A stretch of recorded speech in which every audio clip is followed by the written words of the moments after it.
Buenas noches, amigos. Creo que hay muchas historias de contar. Preparados para un viaje lleno de emociones. ¿Sabéis cuál va a ser el protagonista inicial de esta emisión? Ron DiFrancesco. Estoy seguro que nunca ha habido nadie que lo mencione en España, nadie que haga un reportaje sobre lo que a él le ocurrió, y sin embargo, creo que su experiencia vital nos va a enseñar cosas. Vamos a ver, imaginemos a Ron DiFrancesco, un hombre de mediana edad, situado frente al ordenador en el piso 84 de un moderno edificio. Trabaja en Eurobrokers. Es una persona que tiene profundas convicciones religiosas. A las 8:46 de la mañana se escucha un gigantesco estruendo. Tiemblan hasta los cristales. Algo ha ocurrido. Incluso un compañero en el pasillo, otro broker, le dice: Ron, sal de ahí. Sal inmediatamente. Sin embargo, algo le pasaba a ese hombre, Ron DiFrancesco. Una persona normal, con cierto éxito en los negocios. Algo lo mantenía sentado. Al mismo tiempo, las personas, ya sin ningún tipo de disimulo, estaban corriendo por los amplios pasillos, gritando, haciendo incluso aspavientos. A las 9:03 de aquella mañana hay un segundo impacto. Brutal, terrible. Se quiebran algunas ventanas. Fuego. Incluso placas de cerámica del techo empiezan a caer. Él recuerda solo una cosa: salió despedido. Una enorme fuerza lo apartó de esa sala que de inmediato dejó de existir. Se veía el cielo de Nueva York. Simplemente su hogar de trabajo en los últimos 15 años había sido borrado de un plumazo.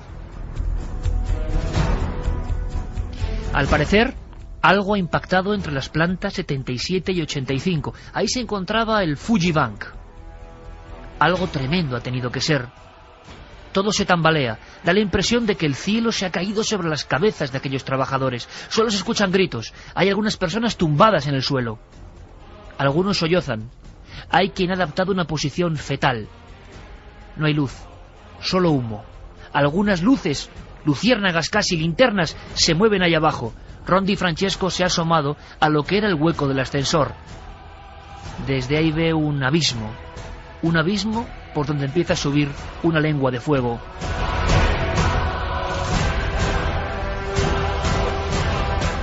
La gente sube y sube, buscan la azotea de ese gran edificio. Son las 9:09 de la mañana. Creen que allá arriba van a ser liberados por bomberos o helicópteros. Alguien que les va a ayudar. Ha ocurrido lo imposible y sin embargo, Ron, sin saber por qué, toma un giro contrario. Empieza a descender. Baja por las escaleras. Solo hay humo, humo y más humo. Le cuesta respirar. Él llevaba una humilde mochila siempre al trabajo, donde guardaba, como hacen en Nueva York casi todos los ejecutivos, su sándwich, su pequeña ensalada. Y con esa mochila va avanzando, poniéndosela en la cara y evitando el humo. A las 9:11, Ron DiFrancesco está bajando hacia la planta 81, donde se ha producido el impacto. Va solo, se va tropezando con cuerpos que están en el suelo. A alguno le da una pequeña patada. No se mueven. Él no lo sabe, pero son compañeros muertos. Se cruza con una última comitiva. Son las 9:12. Hay una persona con una linterna que está acompañando a un grupo de 20 personas. Las está guiando y le indica a Ron, casi le ordena, que tiene que subir con ellos. Es la única salida. El fuego ha hecho una especie de cuadrado y más allá de la planta 77 todo es destrucción, infierno, muerte. Ron DiFrancesco, como si fuera un autómata, en vez de ir hacia la azotea, que estaba relativamente cercana, continuó bajando. Se enzarza a golpes con el personaje de la linterna, lo aparta de su camino. Continúa. Pero llega un momento en el rellano del piso 79, entre el 79 y el 78, donde una columna de humo tan densa no le deja ni ver ni respirar, pierde su mochila. Y entonces piensa en su familia. Le entra el humo por los ojos, la boca, los oídos.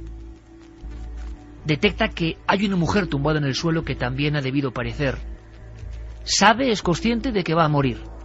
Y entonces adopta esa posición fetal. Debe ser algo instintivo. Entre el humo, el calor y la de que el fuego está avanzando en su dirección y que ha cometido un error imperdonable, en vez de salvarse como los demás que han huido hacia la azotea, Ron sabe que ha acabado su vida. En ese instante, Ron Di Francesco asegura que oye una voz, pero allí no hay nadie. Realmente no hay nadie en 77 plantas más abajo. Esa voz le dice: ¡levántate!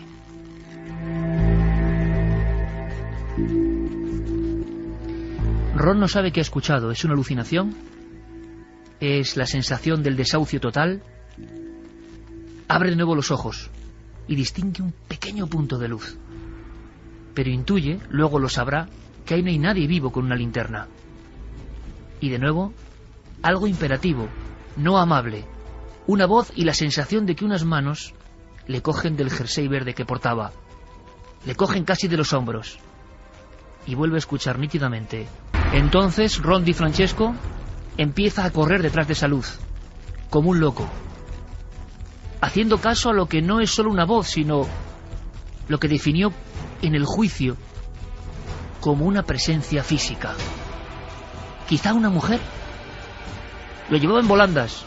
Tenía que tomar en cada planta una determinación. La puerta A quizá significaba la vida, la puerta B, la muerte, el fuego. Así, 75 pisos.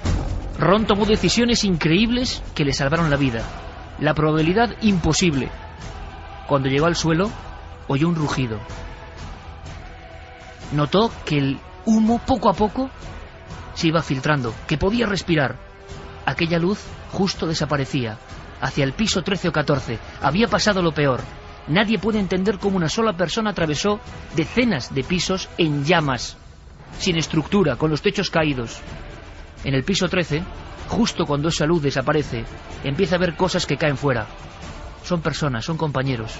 Es la gente de la azotea que se está arrojando al suelo. Ron Di Francesco, exactamente a las 9:50, después de estar 49 minutos envuelto en llamas, entiende lo que está pasando.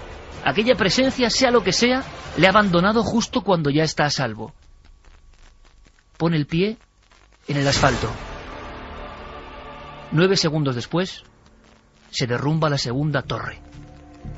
Ron Di Francesco trabajaba en el piso 84, y aquel día era un 11 de septiembre del año 2001. Es la última persona que salió con vida de aquel infierno. Él cree que simplemente una presencia le salvó. De esas presencias hablamos esta noche. Hay un estudio que llama a este tipo de experiencias la presencia o el factor del tercer hombre. Estamos dispuestos a vivir una noche de experiencias. ¿Qué le pasó a Ron Di Francesco?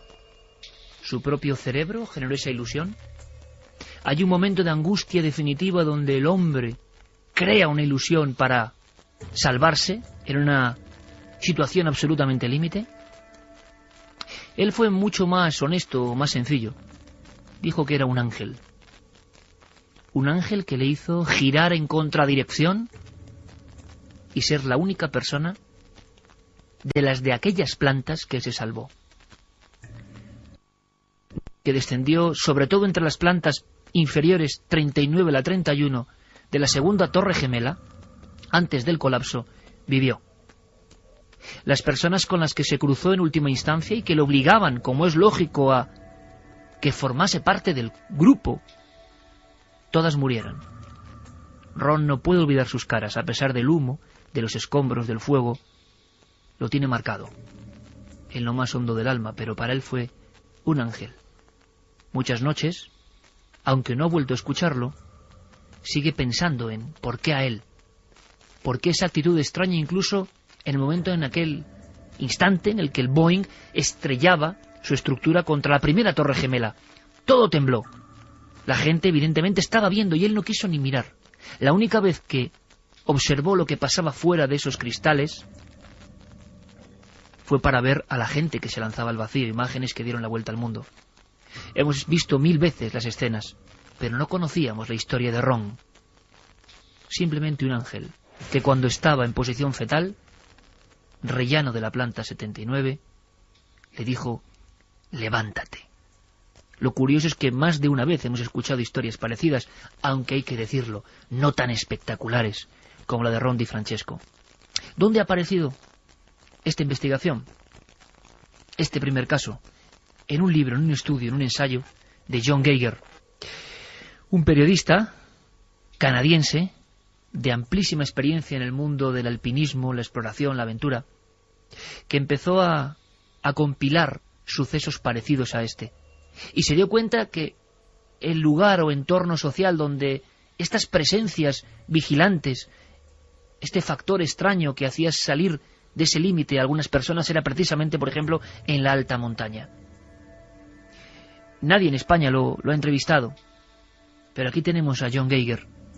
Hemos podido hablar con él y nos habla de esto que nos sorprende, que tiene mucho que ver con los misterios. Él lo llamó simplemente, como hemos dicho, factor tercer hombre, porque muchos casos de alpinistas y montañeros que vamos a recordar eran 2 perdidos en la luz de nieve, o 2 perdidos en la cueva submarina, sin salida. Imaginaos estar nadando dentro de un laberinto de cuevas y saber que tu cabo de salida se ha perdido. Y aquellas personas tenían la sensación, mucho más allá de lo audible o lo físico, de que alguien les acompañaba, ese tercer hombre. Pero ¿quién es el tercer hombre? ¿Qué opináis vosotros? Escuchamos, si os parece, a John Geiger, el explorador, el investigador, el analista que ha abierto una brecha nueva en el mundo del misterio. Este es el misterio. Creo que mi libro ha probado que esta es una experiencia muy común, que mucha gente ha tenido estas vivencias, personas de todo el mundo, personas de diferentes estados y de diferentes culturas. Todos han descrito haber tenido estas experiencias, pero la pregunta ¿es todo ello una prueba de la existencia de ángeles de la guarda? Bien, las personas que son creyentes y tienen fe podrían llegar a esta conclusión, pero eso no es algo que yo pueda probar.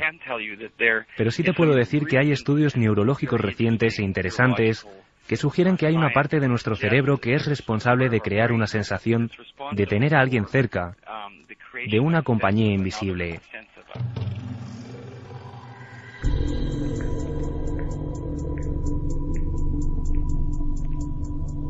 Como siempre hay una encuesta en ikerjimenez.com, una pregunta directa que si queréis podéis responder. Karen, buenas noches.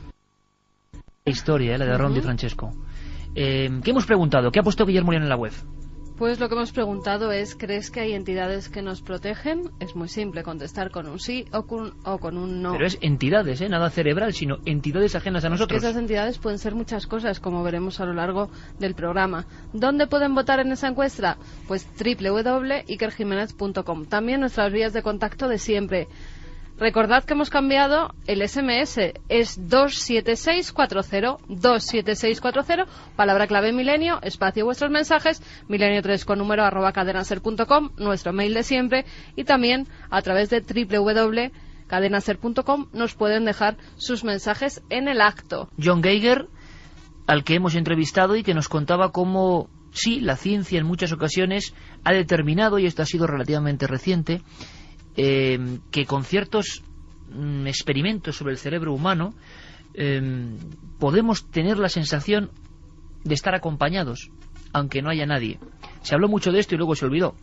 John Geiger cree que el fenómeno o factor tercer hombre no tiene que ver con esas experiencias que otros doctores, como el también canadiense, si no me equivoco, doctor Michael Persinger, afirmaba.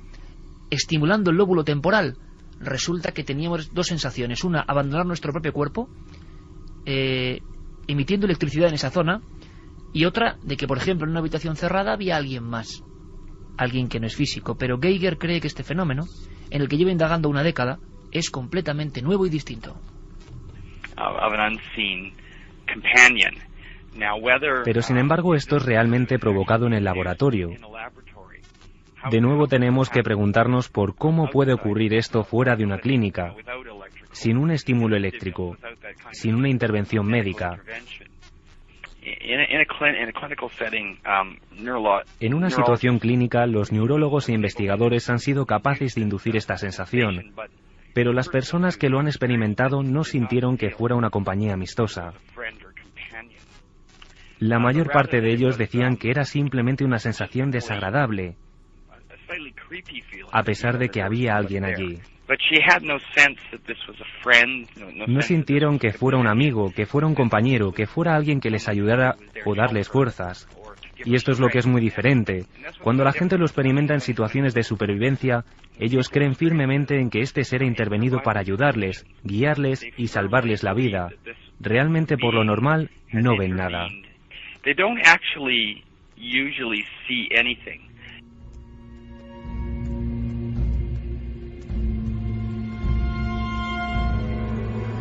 Nuestro compañero Noel Calero en los sonidos de esta nave que se va de las Torres Gemelas y acude a otro lugar de sufrimiento, aunque con distinto concepto. Estamos en la Antártida, amigos, ahora mismo estamos en la Antártida y estamos en 1916. Henry Shackleton, ni más ni menos, está intentando atravesar de parte a parte este mundo helado. Es una proeza absoluta. Al final, cuando regresan victoriosos de su envite con la madre naturaleza, en tierras todavía hoy prácticamente inexploradas, imaginaos en 1916, en vez de con sofisticados equipos, con la típica zamarra Burberrys de los ingleses, empleada en estas expediciones, con apenas unas botas, unos pantalones, unas bufandas, gente de otra pasta, que duda cabe.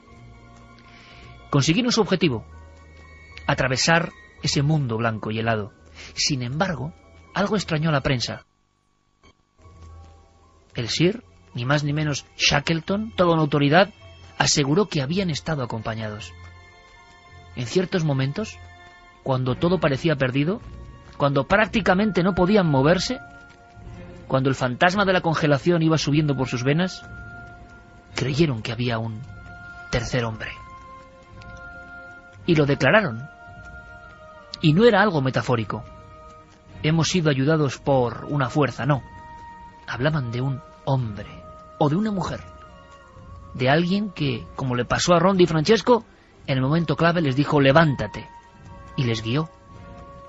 ¿Quién podía contarnos esta historia? Y varias. Mejor que nadie. Una persona a la que tenemos profundo respeto y admiración. El director de una marca realmente, es más que un programa, que ha hecho historia, que es Al filo de lo imposible. Es Sebastián Álvaro, y ha sido un placer charlar con él y recordar historias. Lo hemos hecho con otros muchos compañeros, y todos saben del tercer hombre. Es como un secreto, como una cosa contada a hurtadillas, como algo que surge hoy, esta noche, a nivel popular, pero que ellos se guardaban. ¿Qué le pasó a Shackleton? Preparaos, hace frío en la Antártida. Sebas Álvaro es nuestro corresponsal de lujo allí. 1916. ¿Qué le ocurre a aquel equipo? Pero son 45 kilómetros de glaciares, escarpaduras, subir a collados, bajarlos, y además de una marcha difícil. Y fue en esa marcha cuando Shackleton y sus hombres sintieron la presencia de otra persona que les animaba y que les llevó, según ellos, prácticamente en volandas hasta la factoría de Stromness. Es uno más de estos casos que no tienen una explicación racional, en el sentido de ninguno de ellos quiso decírselo a sus compañeros, pero todos ellos, Crean, Busley y Shackleton, sintieron su presencia, y ellos cuentan que fue fundamental para poder pasar, para poder hacer la marcha, que la marcha es muy complicada porque buscar los pasos en medio de grietas y glaciares todavía a nosotros en el siglo XXI nos resultó complicado, yendo con GPS y yendo con brújulas y yendo mucho mejor preparados bajo todos los puntos de vista técnicos y físicos que lo hizo Shackleton en 1916.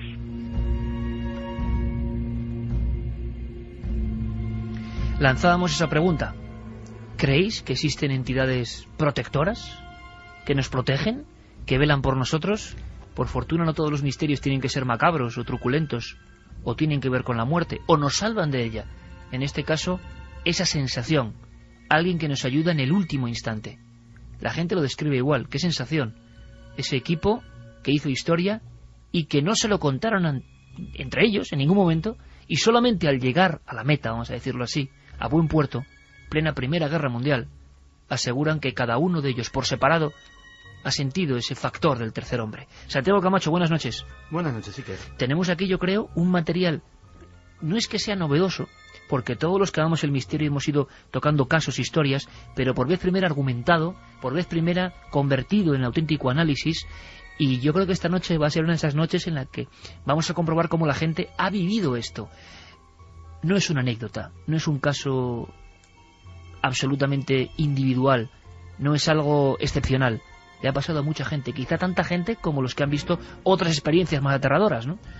Sí, además tiene la ventaja de ser un misterio agradable, en cierto sentido, un misterio reconfortante. Le ha sucedido, iremos viendo una serie de casos, a gente, sobre todo que ha vivido experiencias de límite en diversos aspectos. Yo, fíjate que todo esto me recordaba una cosa que una persona muy sabia me dijo hace muy poco, y que sin ser yo una persona especialmente religiosa sí que me conmovió y me dejó especialmente impresionado. Y me dijo, mira, la vida nos hace muchos regalos. Normalmente no somos gente agradecida y los damos casi por hechos. Pero aparte de eso hay un plus. En cada vida hay un milagro. Uno y solo uno. Es posible que en algunas ocasiones ese milagro, que a lo mejor nos sucede a todos una vez en la vida, que quién sabe si alguna vez no somos ni siquiera capaces de reconocerlo cuando lo tenemos delante de las narices, quién sabe si alguna vez ese milagro toma una forma de un ser, una forma corpórea o etérea, pero una presencia que sentimos, y que todos los casos que vamos a ver esta noche la han sentido a su lado, al lado de su hombro.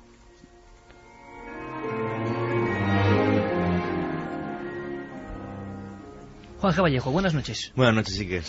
Te has quedado impresionado con la historia de ese hombre que trabajaba tranquilamente en la planta 84 de un edificio y que va a contracorriente. ¿Es posible que estas cosas ocurran? Yo creo que sí. Lo que pasa es que este libro abre una brecha mucho mayor. Yo pienso que dentro de 10 años, pues igual que hablamos de Raymond Moody, Vida después de la vida, de Vida después de la vida se había hablado mucho antes de que Raymond Moody escribiera aquel libro, pero no con esa cantidad de matices. En este caso es igual. Se ha hablado muchas veces de Los Ángeles de la Guarda, que casi no sonaban a sorna, pero en esta ocasión no. Lo que pasa es que además él lo sitúa en una gran cantidad de ambientes diferentes. No había que irse a la Antártida. El caso de las Torres Gemelas me impresiona mucho más que el de Shackleton, Sí es cierto que cuando estás en lugares muy alejados de la civilización, sientes una sensación especial. Eso sí lo puedo decir en primera persona, porque sí está... ¿De protección? Vamos a ver, yo por la experiencia que tengo y a nivel personal, o sea, yo no he subido al Himalaya ni cosas de estas, pero sí me he hecho el Tassili, o me he hecho, por ejemplo, el desierto del Tassili en Argelia, con Cuarto Milenio, que lo vio la gente, o me he hecho, por ejemplo, la selva del Darién en Panamá, que creo que son las dos cosas más complicadas que he hecho, porque eran expediciones que eran 7 días andando, donde están muy lejos de cualquier punto poblado, y además donde si hay un accidente, si se te pasa por la cabeza, es muy, muy, muy difícil el hecho de sacarte de allí. Pues imagínate, el Darién son 6 días entre canoa y bote. Si tienes un accidente, 6 días para poder que te ayude alguien, pues es muy complicado, ¿no? Yo la única vez en mi vida que creo que he sentido no sé si llamarlo Dios, o que la naturaleza me rodeaba de una forma que parecía algo más que naturaleza, fue después de llevar 6 días en el Darién, de tener los pies hechos polvo y de estar debajo de un chamizo hecho polvo, destrozado. Estaba lloviendo a mares y vi una mariposa morfo, que son unas mariposas azul metálico muy grande que tienen como 2 ojos atrás. Es muy difícil verlas en libertad. Y cuando la vi dije, Dios santo, o sea, Dios existe por ver esto. Y ahora te voy a poner el caso contrario. Estaba con unos amigos que tengo ahora mismo aquí al lado en la isla de Pascua, haciendo el idiota a una cueva, Y bueno, Carmen es la única persona que puede contarlo. Yo creo que es la única vez en mi vida que sí he sentido decir, o sea, no me he matado de milagro. Cuando me he jugado el pescuezo, bueno, en Colombia me acuerdo una vez, por encima de la guerrilla, en helicóptero, y no he tenido esa sensación de, jamás ni en el Darién tuve la sensación de decir, me podía haber matado. Y cuando salí de aquella cueva, no sé, yo salí con la mente... No pensé nunca en lo que este señor ha escrito en este libro, ¿no? Pero pensaste que desde luego alguien te había puesto la mano al caer de una cueva. Totalmente. Pregúntaselo a Carmen, que es la única persona que la vio.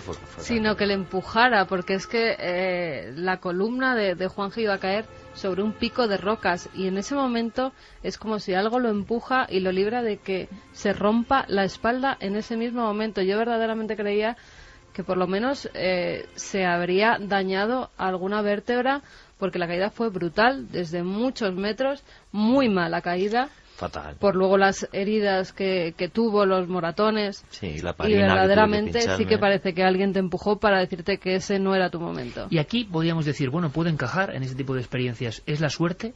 ¿Por qué le pasa, la gran pregunta, esto es justo? ¿Por qué le pasa a Ron Di Francesco y no le pasa al resto de personas?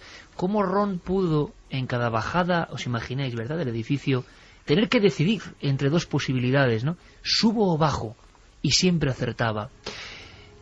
Yo creo que el debate es interesantísimo. ¿Nos protege a alguien en el momento límite? ¿Sabemos, como dice Santi, reconocer la llamada? ¿Pasamos por delante en esta vida tan deprisa que vivimos y no nos damos cuenta de las señales? ¿Existen esas señales? ¿Ayuda a ser religioso? ¿Ayuda a tener la conciencia de que eso puede ocurrir? Caramba, son muchas cosas, ¿verdad? Pues seguimos investigando, seguimos indagando, seguimos ascendiendo montañas. Y lo hacemos con un explorador, Sevigny, célebre, pero que prácticamente estaba muerto.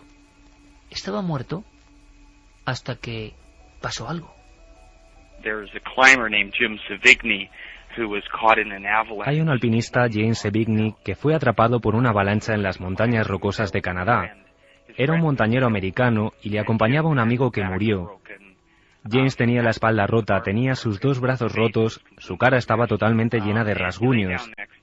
Permaneció cerca de su compañero y estaba seguro de que iba a morir.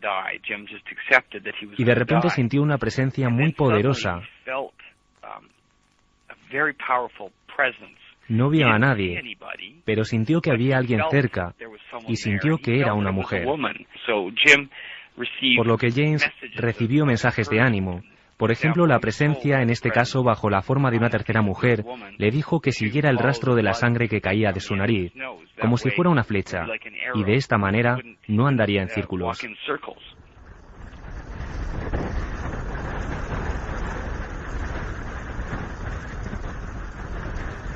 Si hay un factor que se repite en este fenómeno, sea cual sea, ahora es cuestión de discutirlo y de que nos preguntéis en las vías de contacto, del llamado tercer hombre, siempre ocurre cuando la persona está prácticamente desahuciada, muchas veces en solitario y en ocasiones en circunstancias muy lejanas donde proporcionarse de la debida ayuda.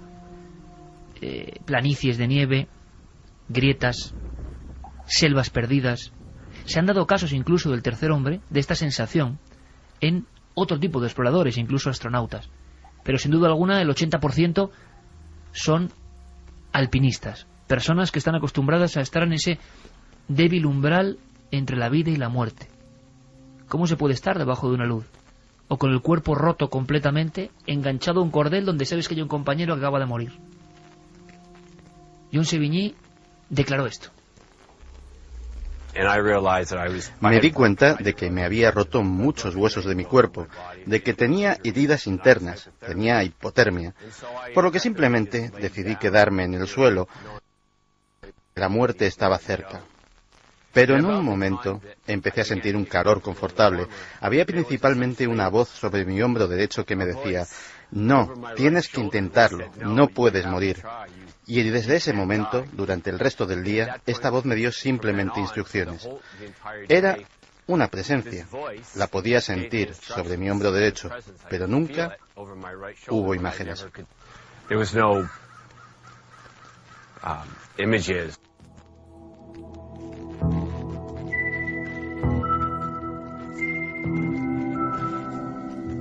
No dudan de la presencia, como Ron Di Francesco o Shackleton, está ahí, aunque en ocasiones es la típica visión, simplemente es la evidencia de que alguien que o es humano o pudo ser humano está ahí para salvaguardarnos. Yo tengo un interés especial, luego me cuentas, Carmen, todo esto que contamos del ángel de la guarda, que sin duda alguna, como otras muchas cosas, era una readaptación muy antigua de algo. Me gustaría saber de dónde nace y qué es. Pero vamos a hacer una cosa, porque al César lo que es del César. Resulta que un día, hace no mucho tiempo, Santi, cenando con Javier Sierra, nuestro compañero, él llevaba este libro, El tercer hombre, John Geiger. Y yo dije, Javier, ¿qué haces con un libro de alpinismo? ¿Qué ocurre? ¿En qué estás? Esa pregunta que todos los colegas nos repetimos siempre, ¿no? ¿En qué estás tú ahora?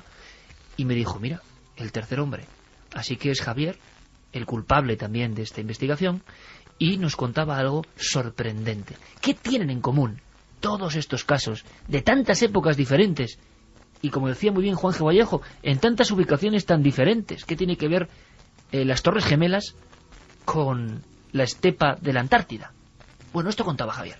Es muy importante tener en cuenta que todos estos casos se producen en situaciones extremas, con personas que están practicando actividades que les tienen, o por un momento o durante largos periodos de tiempo, profundamente aislados del mundo.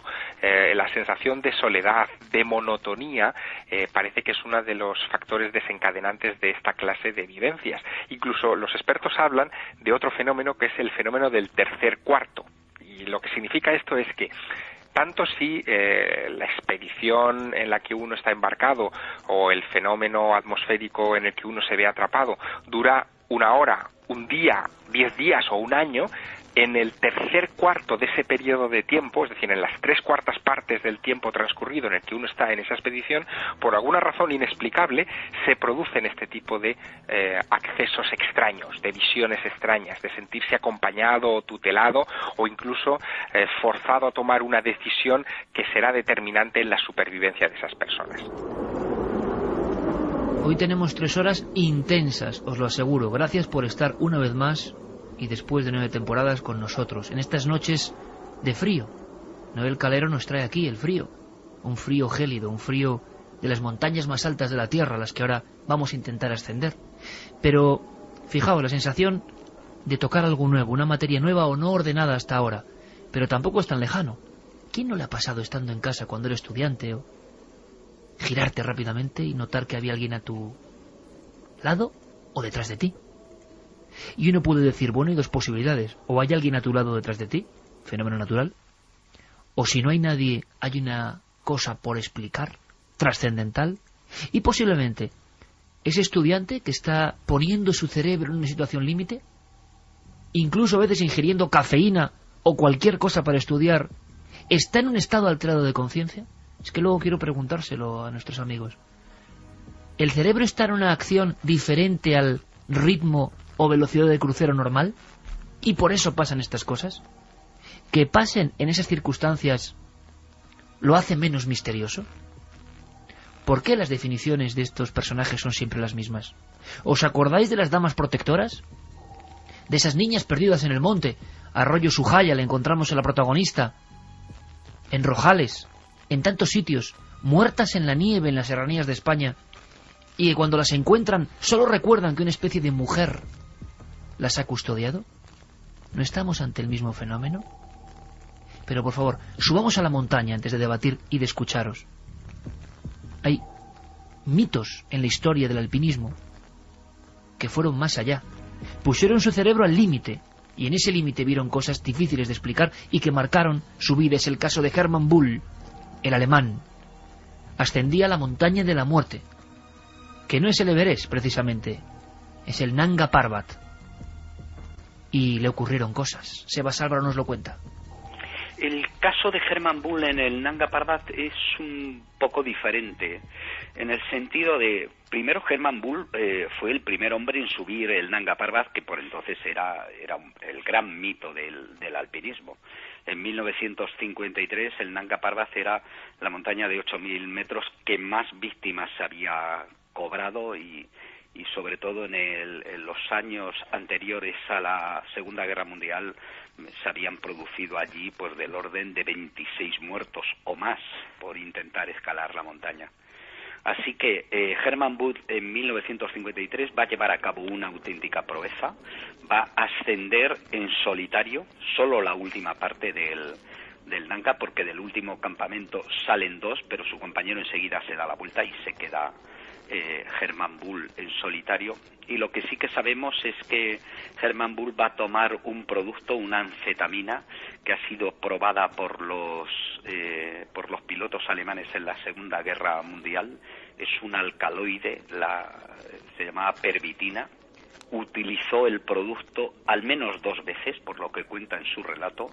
Uno, para llegar a la cumbre, que llega literalmente, y él lo cuenta, llega a la cumbre del Nanga Parbat a gatas, incapaz de mantenerse de pie, y además llega muy tarde, ya al atardecer, y cuando se pone a bajar, enseguida en la raya de los 8.000 metros, se produce se les hace de noche, se le hace de noche, y entonces tiene que pasar una noche terrible en una repisa que si se cae al vacío, y entonces a partir de ahí empieza a sufrir alucinaciones que le llevan hasta el día siguiente, cuando ya milagrosamente consigue regresar al último campamento. El compañero que le estaba esperando le hace una fotografía de cómo llega al campamento. 2 días antes le había hecho una fotografía, y en algún libro se compara las 2 fotografías de cómo salió y cómo regresó, y realmente está irreconocible. Es un viejo como si hubiera envejecido 30 años en apenas 48 horas.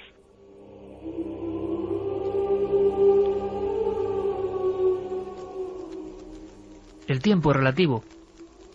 30 años en 48 horas. Aquel hombre había vuelto como un anciano prematuro. ¿Qué había visto? ¿Qué le había pasado en aquella noche en el Nanga Parbat junto a un abismo? Desde luego agradecemos al maestro Sebastián Álvaro, director del Filo de lo Imposible, que lo cuente, y lo cuente así. Es que esa montaña tenía su cuota de sangre y de muchos compañeros alemanes muertos. Él creyó ver los espíritus de los montañeros que habían perecido, que habían hincado el codo allí definitivamente antes de él. Y eso le llevó a una vida marcada. Hermann Bull, la noche en el Nanga Parbat. La explicación es un conjunto de ver esa persona que además en el caso del Nanga Parbat, como en otras montañas, también se liga a los espíritus de esa gente que había muerto también alemanes unos años antes, y que le van guiando por el buen camino para regresar vivo al último campamento. En este caso yo creo que se juntan 3 consideraciones, que es, primero, el cansancio extremo, exhausto, que ya sabemos que se producen reacciones químicas en el cuerpo.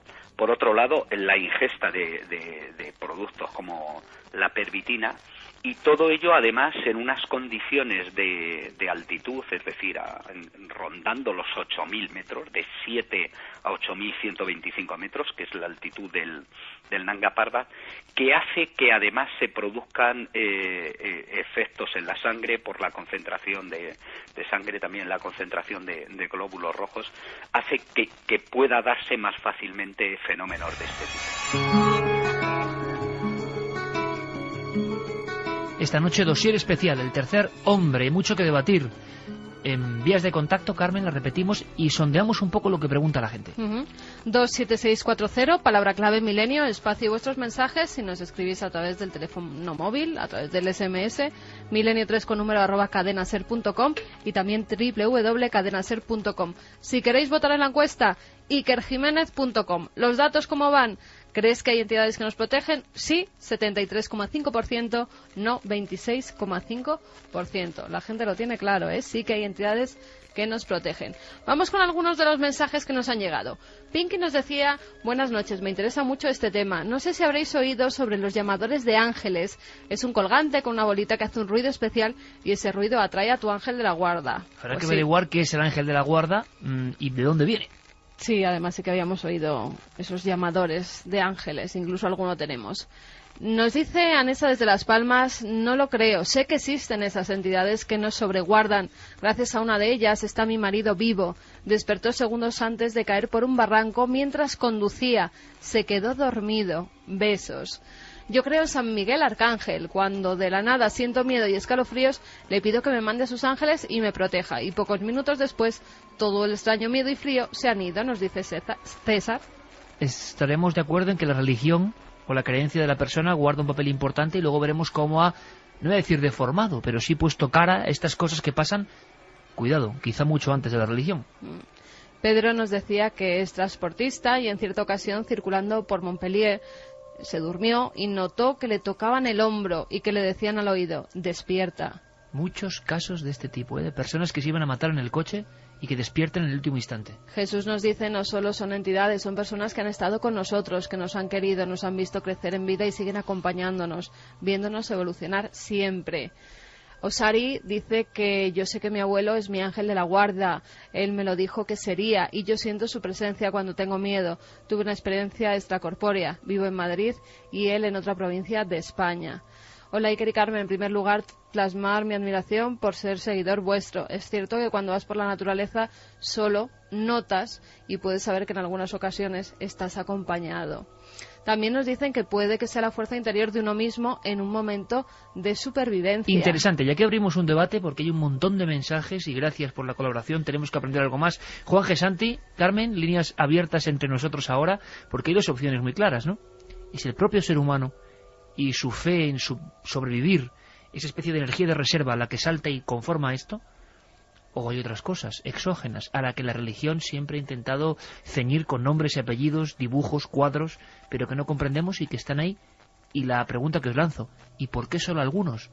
¿Solo los que son capaces de pararse, como hizo Ron Di Francesco, y observar? Pues no lo sé, pero lo cierto es que, y ciñéndonos al tema de los montañeros, en la montaña y sobre todo en la montaña de las altas cumbres, los montañeros están acostumbrados a ver cosas muy raras. Las condiciones pues de falta de oxígeno, de agotamiento, etcétera, etcétera, pues hay testimonios de las cosas más curiosas. Ha habido gente que ha tenido alucinaciones con teteras voladoras, con caballos danzarines, pero por el espesor de la sangre, vamos a decirlo así entre comillas, y la hipoxia o la falta de oxígeno en el cerebro. Efectivamente. Pero curiosamente, cuando John Geiger entrevista a todos estos montañeros que han servido, muchos de ellos para este libro, o tiene conocimiento de las crónicas de los más antiguos, sí que le asombra una cosa. Esta gente que está acostumbrada, casi como si fuera otro compañero de viaje en la mochila, a la alucinación, el fenómeno del tercer hombre lo distinguen como algo completamente diferente. Es otra cosa. No tiene nada que ver ni con las teteras voladoras, ni con los caballos danzarines, ni con cualquier otra alucinación extraña que te haga ver esas difíciles condiciones. No, es algo que de alguna forma es real. O sea, ellos lo pueden distinguir perfectamente. Y eso nos lleva precisamente a las interioridades del cerebro humano. Una de las cosas que he visto en este libro y que más me han impresionado es que, bueno, él hace todo acopio de toda clase de explicaciones posibles para el fenómeno.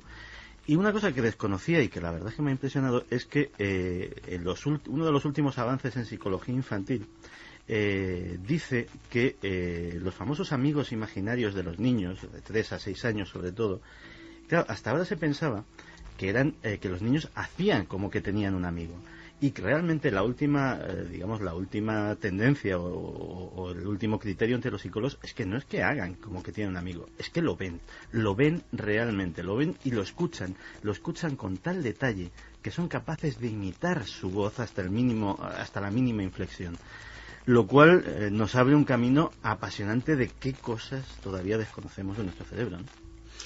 Yo lo que opino que hay dos factores aquí completamente distintos. Uno primero es la receptividad que tenga cada uno, sea religiosa o sea de una forma simplemente trascendente, porque por ejemplo yo no soy religioso, pero soy una persona agnóstica y muy creyente en muchas cosas. ¿Cuestión de sensibilidad, quizá? Yo pienso que es fundamental. No, porque iba a decir una cosa. Olvidémonos por un momento del Himalaya, tal. Hablemos, por ejemplo, de la guerra, de coger el coche y un accidente, de 1000 cosas que no tienen nada que ver con esa sensación de cansancio extremo. Vayamos al accidente normal y cotidiano y otras cosas. Y sabes que cuando hay gente que se sube ya en una caravana, por ejemplo, de militares y dice, Dios mío, mañana me matan, y otros que dicen, voy a sobrevivir a la guerra, y al final sobreviven a la guerra. Y es porque lleva pienso y creo que tienes una receptividad como adelantarte y decir, es que no me va a pasar nada. Estoy tan convencido de que no me va a pasar nada. Pero eso se llama fe, ¿eh? Se llama fe, sí, se llama fe, pero por ejemplo yo no soy una persona religiosa, pero sí tengo sí, no fe religiosa, efectivamente, sino sí. fe en algo, ¿no? Sí, sí, pues ya te digo, yo cuando en situaciones que no tienen nada que ver con lo extremo, pero sí he tenido esa sensación del cansancio extremo, de lo que es la dopamina, por haber hecho deportes de contacto, y la sensación del corredor de fondo, que es súper curiosa, y hay un momento en el que rompes una barrera y es que no te cansas. Y aguantas y aguantas y aguantas. ¿Qué ha pasado ahí, no? Sí, la dopamina, que hay un momento en el cerebro en que la dopamina es una cosa maravillosa que nuestro cerebro da, de ahí la palabra doping, porque nuestro cuerpo no lo da de una forma natural, en el que tú llega un momento en el que efectivamente, o sea, jugando a rugby no te duelen los golpes, la gente dice, ¿cómo que es imposible que no te duela?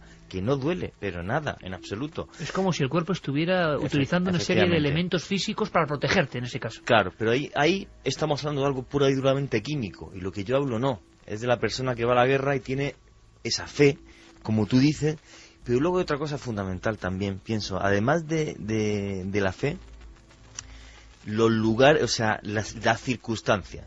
Vale, la guerra es una cosa, un atentado terrorista es otro, las montañas es otro, la selva es otro, el desierto es otro, pero sí es cierto que hay lugares que por lo que sea, cuando uno está allí, aunque no tengas esa fe, te la dan.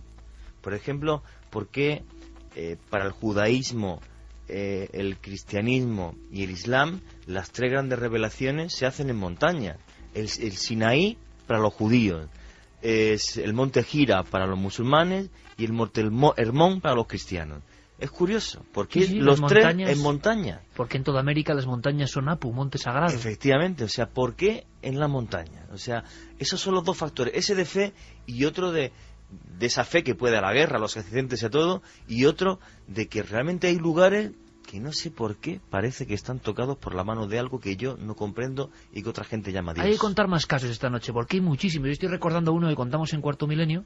¿Tú te acuerdas, Carmen, de unas personas que en el coche observan algo que parece que es la madre de ellos, la madre que ya ha fallecido, y la ven, están de noche y ven que la madre se les aparece como con una especie de mortaja con la mano, y detienen el vehículo y se dan cuenta, se quedan dormidos, abren y se dan cuenta que estaban justo al límite de un barranco.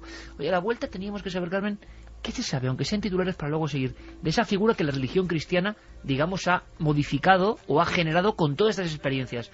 Ángel de la guarda, todos hemos ido a hablar de eso, ¿no?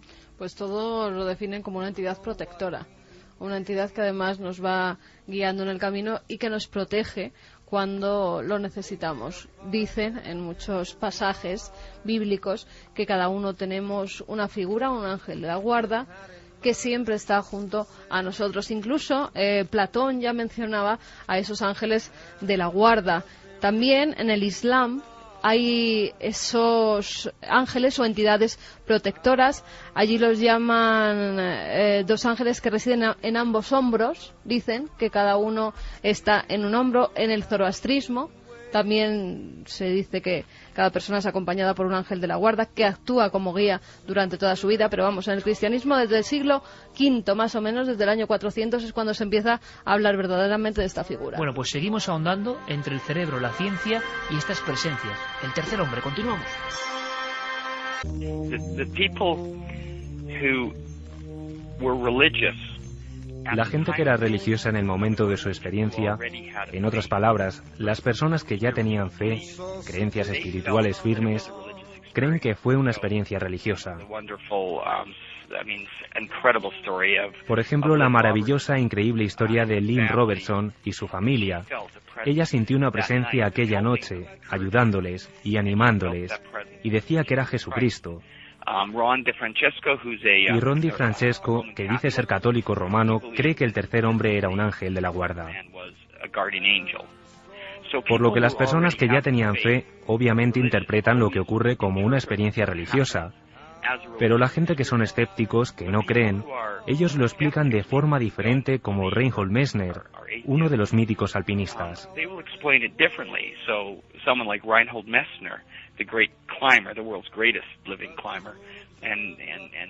En este caso él sintió que era algo de su interior, que él mismo estaba generando la experiencia. Bien, esto es un misterio para mí, porque mucha gente ha tenido estas experiencias desde hace siglos. En años recientes incluso han aumentado, porque mucha más gente participa en deportes extremos, aventuras y exploraciones.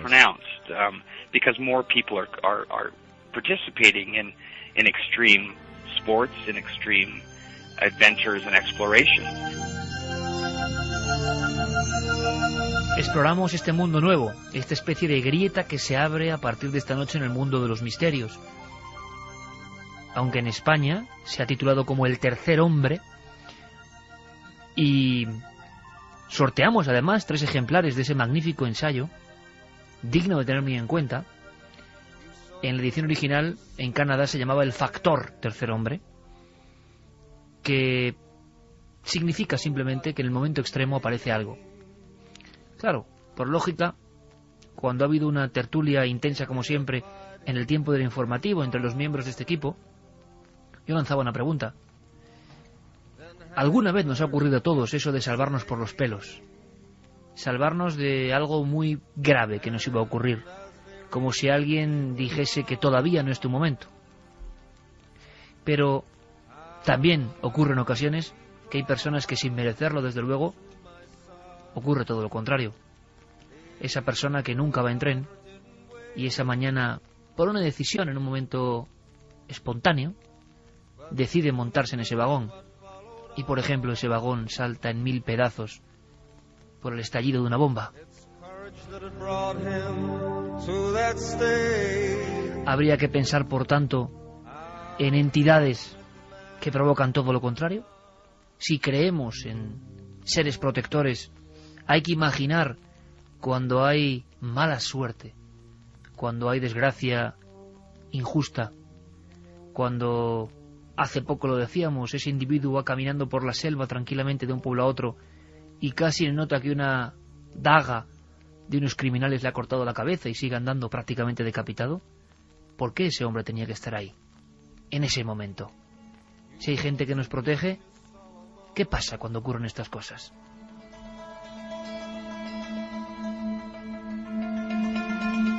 Queremos que nos contéis, como estáis contando, vuestras experiencias.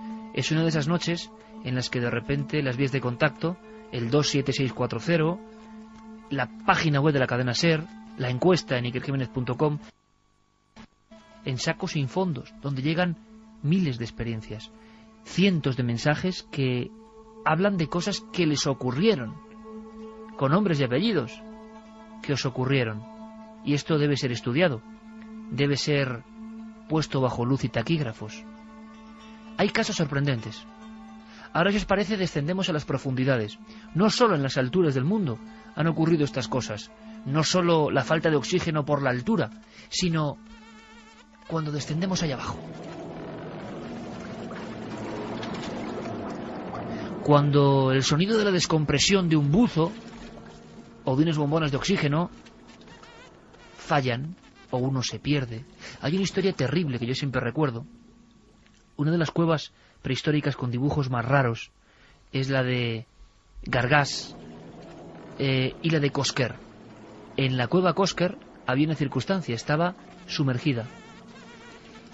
3 de los primeros visitantes que se metieron en esa cueva, imaginaos por favor el gran atolón, y debajo de la piedra, quizá en tiempo remoto, el mar estaba mucho más abajo, las aguas habían cubierto todo, habían cubierto una especie de capilla Sistina. Aquellos 3 buceadores entraron y, hipnotizados por las extrañísimas pinturas, fueron descubriendo la primera gran cueva bajo el agua. Pero se perdieron. ¿Os imagináis lo que es sentirse perdido entre estalactitas, estalagmitas, oscuridad, el oxígeno que va faltando, y quien está viendo tu muerte son extraños animales, espíritus de animales, e incluso extraños chamanes que te miran pintados hace 28.000 años?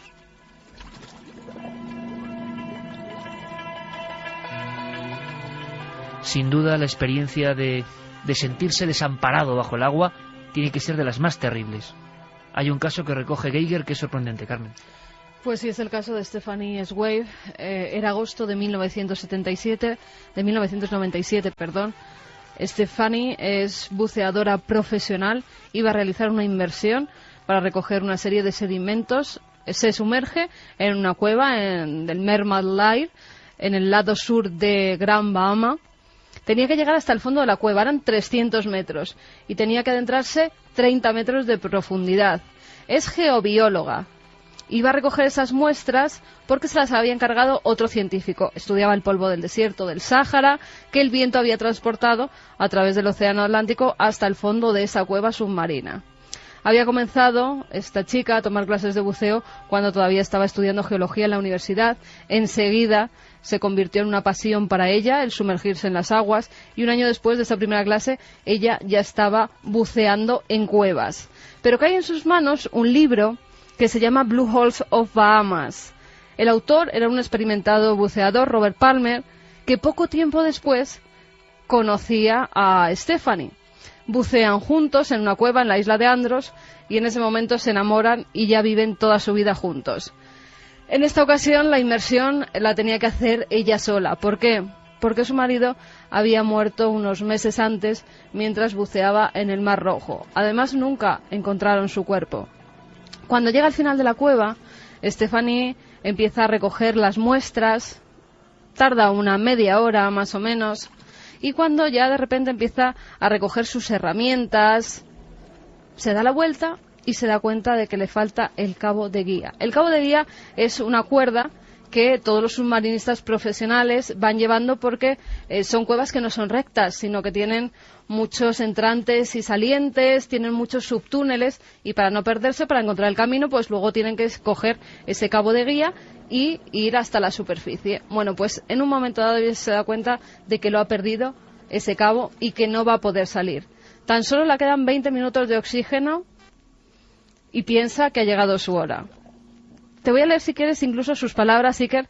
Stephanie decía: en ese momento perdí la esperanza de vivir. Estaba preparada para abandonar este mundo. Me sentía muy deprimida y echaba mucho de menos a Rob. Ya había sufrido bastante.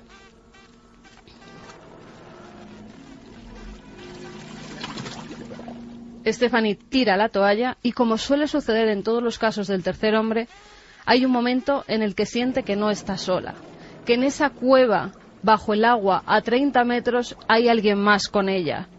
Dice que en un momento dado su cuerpo pues empieza a flotar de una manera más relajada en el agua y que su campo de visión se hace más luminoso.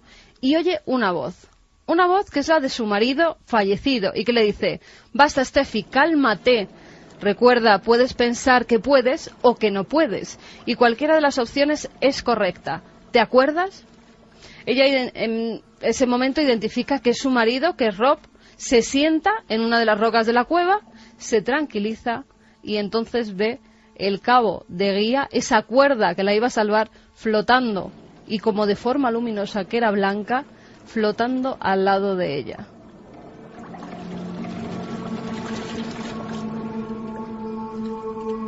Justo en ese momento, la presencia, en este caso de su marido fallecido, desaparece. Ella ya está salvada.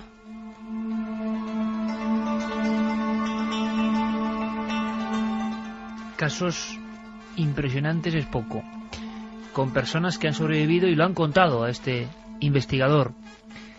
Tiene que ver la religión. John Geiger iniciaba esta segunda hora con la importancia que la religión es evidente. Es evidente, una cosa no se puede negar.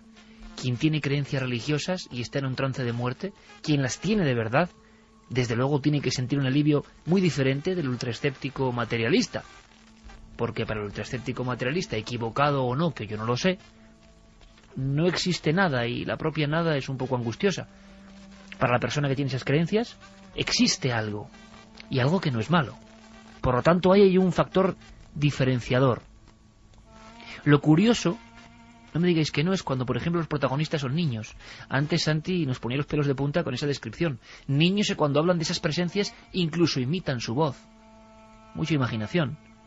¿Os acordáis de la historia de niños perdidos? Niñas en concreto, Era justo, fijaos, y ahora lo debatimos, cuando aceptaban que iban a morir, en el momento en que sabían que todo estaba perdido, aunque tuvieras 3 años, en el instante en que, como Ron Di Francesco, primer protagonista de esta noche, o otros exploradores, hasta niños, se dan por vencidos. Porque no son muertes traumáticas, no son muertes instantáneas, sino que hay un momento en que el hombre, la mujer, el niño, decide, sí o no. Y en ese umbral de la duda, es esa voz la que te hace tomar una opción. Javier Sierra, sin duda, identifica los casos de este nuevo mundo del tercer hombre, o factor tercer hombre, con lo que llamábamos hasta ahora aquí en España, damas protectoras.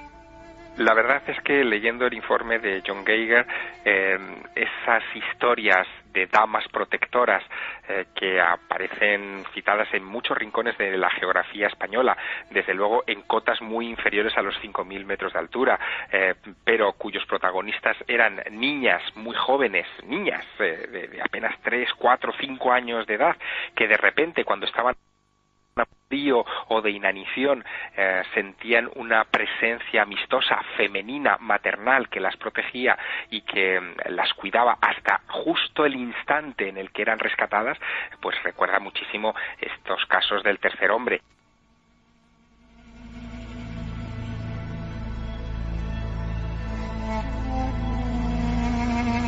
Le preguntábamos a Sebastián Álvaro también por su opinión personal, y es curioso, por ahí coincidiría, por ejemplo, con Juan G. Vallejo, que, por ejemplo, se identifica, por aquí tenemos de todo, con una persona no religiosa.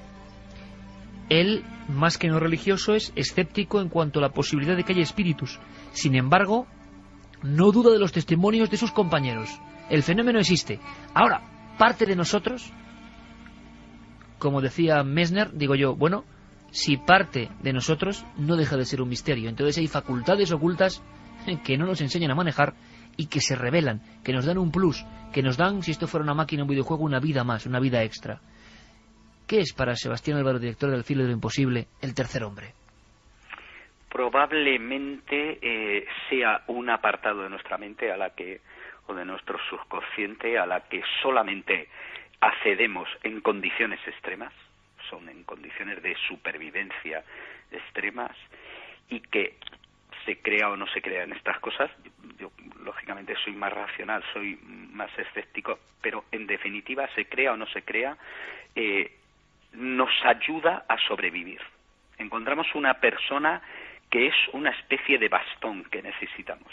En el caso de Hermann Bull está claro, ¿no? Porque está en solitario. En el caso de Juanjo San Sebastián también. Estás en un sitio perdido, a punto de morir, en unas condiciones de extrema dureza y también de extrema soledad. Nuestro subconsciente se inventa otro que se encarga de darnos fuerzas, de bajarnos, de hacer que sobrevivamos, en una palabra. ¿Y eso no es milagroso? Subconsciente o lo que sea, ¿no es milagroso? Habla Sebas Álvaro de muchos otros montañeros. Ha tenido compañeros que han muerto y otros que han descrito perfectamente las alucinaciones o visiones reales de alguien que les ayudaba, que les mantenía, por ejemplo, en una garita con 3.000 metros de abismo a sus pies, hablándoles. Alucinación del cerebro u otra cosa que marca de por vida. Juanje, ha recogido más casos de esta historia del tercer hombre. Sí, a mí la verdad el que más me ha impresionado con diferencia, y tiene mucho que ver con la religión, fíjate que yo no soy religioso, pero por la dureza y la crudeza del hecho en sí, es el que vivió Kenneth Coote en 1943. Iba en un barco mercante, torpedeado, y de los 50 y tantos marineros que hay, solamente 14 llegan a alcanzar un bote salvavidas. Bueno, pues de estos 14 marineros que van en el bote salvavidas, pues imagínate cómo van pasando los días, las semanas, empiezan a morir algunos de ellos, poco a poco van teniendo que tirar los cadáveres por la borda y viendo cómo los tiburones se comen a sus compañeros. Y ahí en esos momentos, que claro, no es como el montañismo, que es... Porque a 8.000 metros o 7.000 aguantas 24 horas o 48. Aquí no, aquí se aguantaron más de 40 días. Estas 14 personas solamente vivieron 2, ¿vale? Entonces, en esos 40 días, imagínate, algunos con la lengua morada, reseca por no poder tomar, no habían podido coger absolutamente nada. del barco, ya que fue torpedeado, sabían que estaban en medio del mar, en medio de la nave del cabo en dirección a Londres en la Segunda Guerra Mundial, y bueno, pues poco a poco van muriendo compañeros, pero hay un chaval joven que a Connecticut, justo cuando está agonizando, le coge fuertemente y le viene a decir algo, te lo voy a leer literal, viene a decir, voy a morir, he hablado con Dios, algunos de vosotros lograréis salvaros, y creo que tú estarás entre ellos. Quería que transmitieras un mensaje a mi padre y a mi madre. ¿Lo harás? Le dijo, por supuesto, y diles que he muerto como un buen cristiano. Kenneth Cook, cuando este chaval se le muere en sus manos, dice que hay un momento en el que él ve el rostro de Cristo, de Jesucristo mismo, en la cara de este muchacho. Pero siguen pasando los días y no aparece absolutamente nadie. De las 14 personas empiezan a quedar 7, 6, 5, 4, 3, y cuando quedan solamente 2 deciden ya pues hacer un pacto, y si en 24 horas no le recogen, suicidarse. Aparece un barco milagrosamente más de 40 días aguantando y rescata a estas 2 personas, Kenneth Cook y un compañero. Su compañero estaba tan débil que a los pocos días fallece en el barco mismo que le recoge. Kenneth Cook le cogió tanto pánico al mar que acabó su vida de guardabosques. Jamás volvió a ver el mar. Se fue a un bosque y dijo que jamás quería ver el mar, pero cumplió la palabra a su amigo y fue a ver a sus padres y le dijo que su hijo había muerto como un buen cristiano.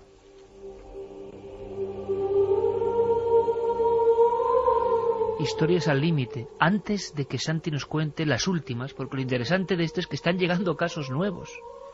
Desde la antigüedad más remota, desde que el hombre crea las religiones y crea a esos personajes tan raros, ¿verdad? En el fondo tan raros en la iconografía, no dudan de utilizar sus poderes en ocasiones, hasta con violencia, no dudan en protegernos en otras.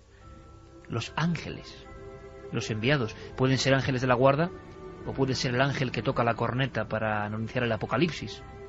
Qué curioso oficio o naturaleza, ¿verdad?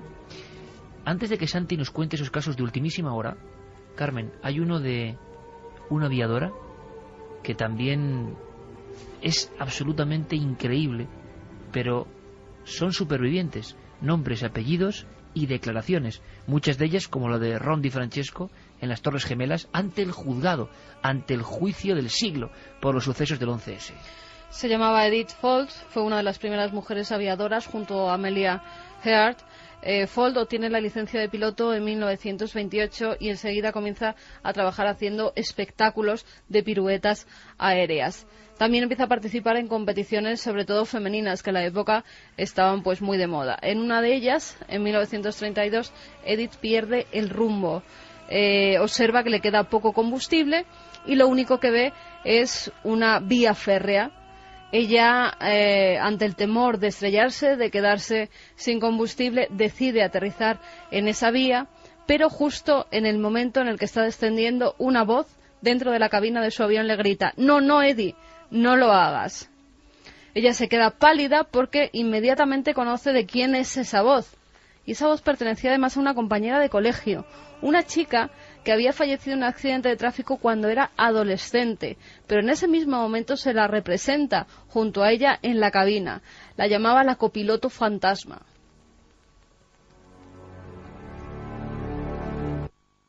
Esa voz inmediatamente sube la palanca del avión, empieza a ascender, continúa su rumbo y a los pocos minutos se da cuenta de que está la pista de Phoenix y puede aterrizar sin tener ningún rasguño. Pero no sería el único caso, Iker. Un tiempo después, ella declara que nunca vuela sola, que hay algún tipo de presencia que se sienta junto a ella como si fuera su copiloto. Ahora que lo pienso, dice, en momentos de grave peligro, una mano invisible se hace con los mandos y me salva. ¿Y por qué dice esto? Porque durante la Segunda Guerra Mundial ella empieza a servir en el Air Transport Auxiliary. Pilota aviones desde la fábrica hasta las diversas bases de las fuerzas aéreas. En una de las jornadas, mientras pilotaba un bombardero tipo Mosquito que tenía que llevar a una de esas bases, se da cuenta de que se ha desorientado totalmente porque hay una niebla muy espesa, una niebla que no la deja ver absolutamente nada. Visibilidad nula, como lo llaman los pilotos. Viendo que se acercaba el final, empieza a rezar. Y justo cuando lo da todo por perdido, oye una voz que le dice: Eddie, mira hacia afuera. Saca la cara por la pequeña ventanilla que tenía y se da cuenta de que hay un gran monte con el que estaba a punto de estrellarse. De nuevo levanta la palanca del avión y no se estrella. Reconoce que era la voz de su padre que había fallecido hacía unos meses, y ella identifica que la ha salvado de nuevo un piloto fantasma que viaja junto a ella.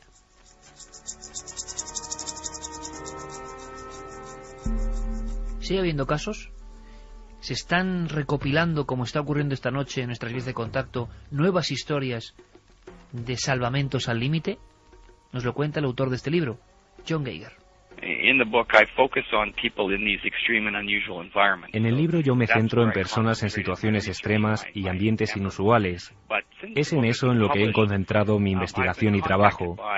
Pero desde que el libro fue publicado han contactado conmigo cientos de personas por email. Han escrito sus experiencias en mi página web thirdmanfactor.com y son personas normales que vemos diariamente, que viven de forma común sus vidas.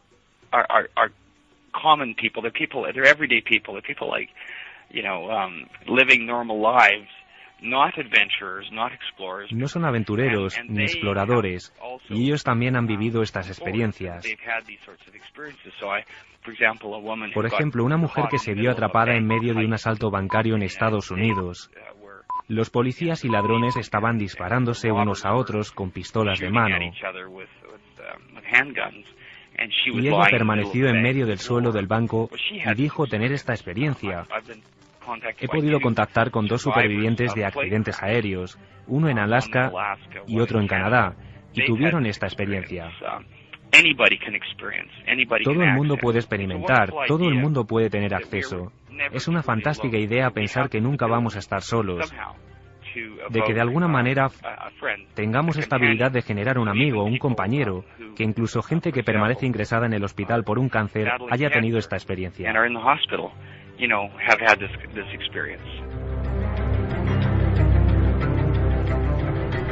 El factor tercer hombre continúa como una sombra a la que no habíamos prestado atención, pero quizá es muy importante. Santi, últimos casos.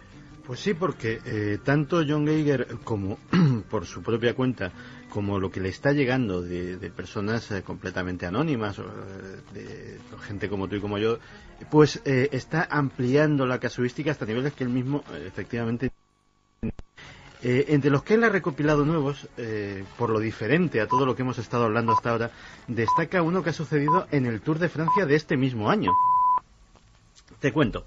Un ciclista, Bradley Wiggins, un ciclista británico, estaba afrontando, y esto se lo cuenta el diario Guardian en su momento, estaba afrontando la subida al Ventoux, que es una etapa durísima. Bueno, donde algún británico ha muerto, como Simpson. Espérate. Bueno, el Mont Ventoux, el monte ventoso, pelado, desértico, y donde Simpson murió... Tom Simpson, en circunstancias terribles, exhausto, y las imágenes que se llegaron a fotografiar y a filmar de un hombre haciendo eses y cayendo rendido muerto. Efectivamente. Pues estaba en esa tremenda etapa Bradley Wiggins cuando empezó a sentir que le fallaban las fuerzas.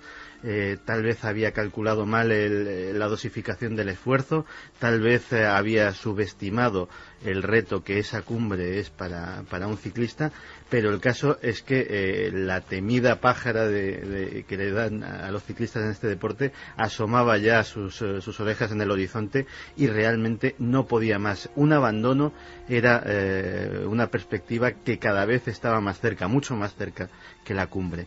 Y en ese momento él notó esa presencia, notó la presencia de alguien que estaba de alguna forma pedaleando con él, que lo sentía sobre su hombro. Y él dice que sintió la presencia de Tom Simpson, de su compatriota Tom Simpson, que le fue ayudando, que le fue dando ánimo, que le fue empujando literalmente cuesta arriba hasta que coronó el puerto y pudo tomarse el descanso de hacer un descenso y recuperar fuerzas hasta el final de la etapa. Él se sentía al límite y en el límite, y la pregunta es, intoxicación no solo química o cuestión de energía pura y dura, sino contaminación anímica, es decir, él seguro que sabía, como inglés y ciclista, no me cabe la menor duda, de la muerte de Tom Simpson, pero ¿hasta qué punto eso de sacar fuerzas de flaqueza, ¿no?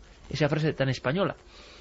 Más casos. Acabó décimo la etapa, o sea, no solamente aguantó el tirón, sino que notó la presencia de Simpson. Notó la presencia de Simpson y lo declaró públicamente a los diarios británicos. Otro caso muy distinto. Otro caso muy distinto es el que citaba por encima en la entrevista de John Geiger, que es efectivamente el de un hombre de 20 años, cuenta la historia ya bastante más mayor, pero cuando tenía 20 años, un buen día, pues aprovechó una pausa en el trabajo para ir tranquilamente a sacar dinero y se vio envuelto, sin comerlo ni beberlo, en un atraco muy violento a un banco, un atraco con rehenes, un atraco con tiroteo de la policía. Y además entró en el momento más inoportuno, cuando ya empezaba, justo ya se había desarrollado el atraco en sí, se habían tomado los rehenes, justo cuando él entraba por la puerta del banco, las sirenas de la policía se oían, es decir, le pilló justo en medio. Y dice, no me extraña que Geiger escogiera entre los que le han llegado después de escribir el libro este caso, porque es ciertamente curioso. Y este hombre dice que literalmente sintió que algo, y efectivamente no era algo agradable, era algo imperativo. Casi me arrastra hacia un lugar resguardado mientras las balas empezaban a silbar a mi alrededor. Y yo estaba en un estado de absoluto pánico. Y toda mi intención era correr, era intentar escapar, era pánico irracional, pero aquello me retenía.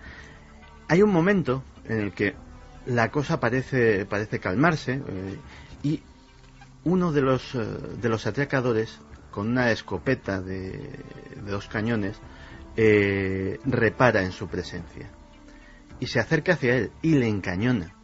Y en ese momento es cuando probablemente nota esta presencia de forma más fuerte, porque es cuando el impulso de huir es más poderoso, y entonces escucha la voz. La escucha con nitidez, la escucha con claridad, a sus espaldas, casi susurrándole en el oído: quédate quieto. Efectivamente, el atracador lo mira durante unos instantes, debe de comprobar que no se trata de una amenaza y que no hace ningún movimiento extraño, se da la vuelta y sigue a sus cosas. Con lo cual tenemos varios factores dentro del factor tercer hombre. Situación límite, da igual el tipo de creencia, la admisión de que algo muy grave nos va a pasar, posiblemente la muerte, y siempre, o casi siempre, la aparición de una voz, de un mensaje que directamente nos catapulta, yo no sé si en un estado alterado de conciencia, y si solamente las alucinaciones podrían explicar sobre todo lo milagroso de los salvamentos. Esta noche, 2:36, con las diferentes vías de contacto que tenemos y que ahora repetiremos, está llegando un aluvión de mensajes. Primero había una encuesta, Carmen. Una encuesta en la que están votando en ikerjimenez.com, donde se preguntaba: ¿crees que hay entidades que nos protegen? No, un 27,9%, y sí, un 72,1%. Y además damos luz a este libro de la editorial Ariel. El canadiense Geiger ha publicado El tercer hombre, a modo de ensayo, no es nada novelado ni... Es un ensayo sobre estos testimonios, claro, de gente que se ha encontrado con como lo de Raymond Moody con Vida después de la vida. Sí. Pero lo que me cuentas, y no sé qué opináis de esto, es que están llegando un montón de mensajes impresionantes, sobre todo con el tráfico. Sí, sobre todo con accidentes de tráfico. Hay muchísimos de los mensajes que nos hacen referencia a que alguien o algo les salvó. Nos dicen: sí, creo en el ángel de la guarda. Mi novia y yo tuvimos un accidente de coche muy grave. El coche quedó chatarra y no sé, pero salimos ilesos. También nos dice Carlos Cordero de Málaga: mi mujer en un cruce con el coche le gritaron: ahora no. frenó y evitó el accidente. A mí me han sujetado varias veces. Soy taxista fijo en turno de noche. Me ha pasado 2 veces. Me quedé dormido conduciendo. De repente alguien me sacude violentamente evitando el accidente. Por supuesto que existe esa especie de entidad que nos protege. Mi marido, trabajando de noche mientras conducía, despertó repentinamente antes de caer por un barranco. Constantemente. Vanessa de Las Palmas. Hola Iker, hace años volqué un camión cargado con 24 toneladas de embutidos por un barranco de 75 metros y ni siquiera me torcí un pie. ¿Cómo pudo ser? Antonio Rodríguez Alcón nos decía que buenas noches milenarios, uno de los tantos momentos que recuerdo en las que el ángel de la guardia o supervivencia me ayudó fue una tarde. Estaba parado en un semáforo, delante de mí había un camión cargado con vigas de las que ponen en las autovías. De pronto oigo una voz en mi cabeza que me dice: pon el intermitente. Y así fue, puse el intermitente. Después miro por el retrovisor y veo que un coche viene a una velocidad de vértigo hacia mi coche, pero al ver que yo tenía el intermitente puesto, cambia de carril al izquierdo e impactó con el coche que había al lado mío, el cual fue a parar al carril contrario. Gracias a Dios no pasó nada, pero si yo no hubiera puesto el intermitente, gracias a esa voz, creo que habría fallecido. También Miguel Ángel, y algo tiene que haber, y lo digo por mis experiencias. He tenido un accidente de coche junto con un amigo, y aunque el coche quedó siniestro, a nosotros no nos pasó nada, ni un rasguño, como si nos hubiesen sacado del coche y vuelto a poner dentro tras el porrazo. Hace unos 30 años, nos decía Fina, algo o alguien evitó que nuestro autocar cayera al vacío.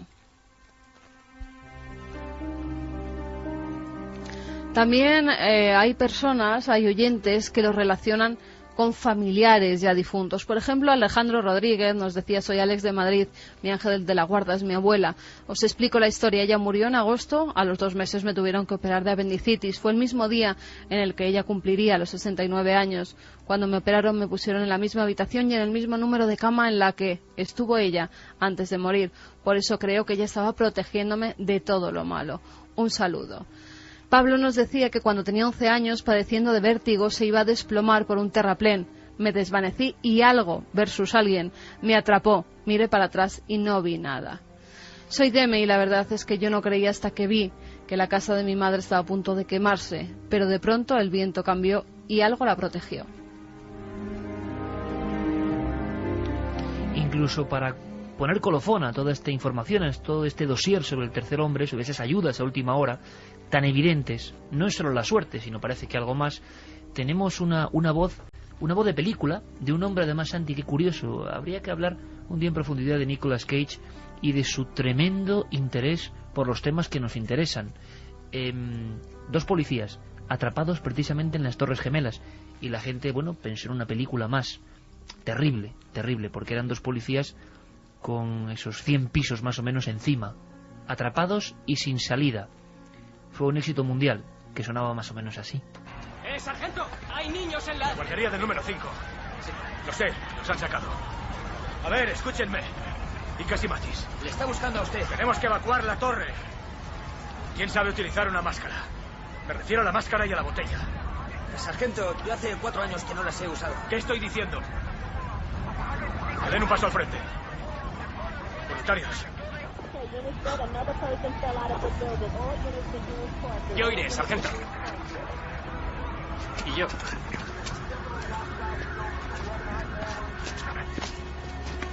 Yo estoy con él.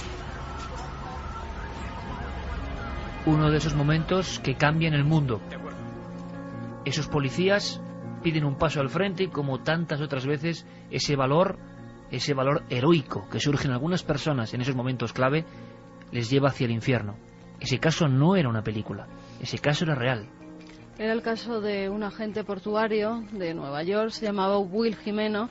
Piden voluntarios para ir a ayudar en las Torres Gemelas. Él se ofrece voluntario.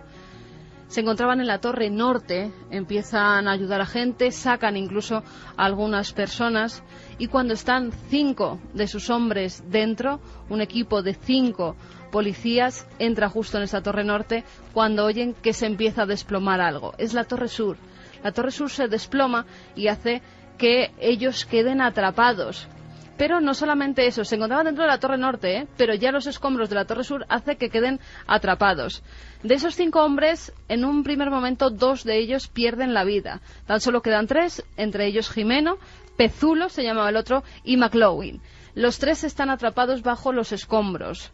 Jimeno no se podía mover porque además tenía pues un gran muro que se había caído sobre sus piernas y las tenía completamente destrozadas. Pezulo intenta ayudarle y McLoughlin estaba viva.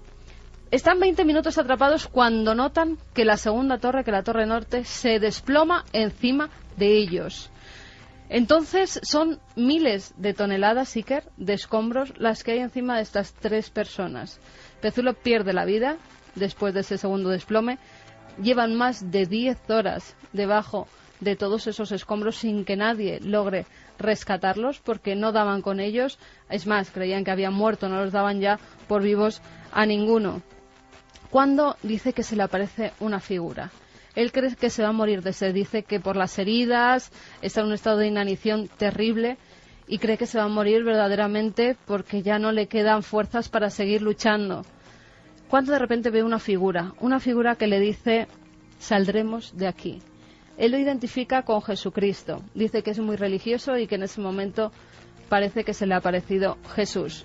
Tú fíjate, yo voy a los datos más que a la figura que él ve. De las 2.800 personas que quedan sepultadas bajo esa torre, solamente 20 logran sobrevivir. Entre ellos Jimeno.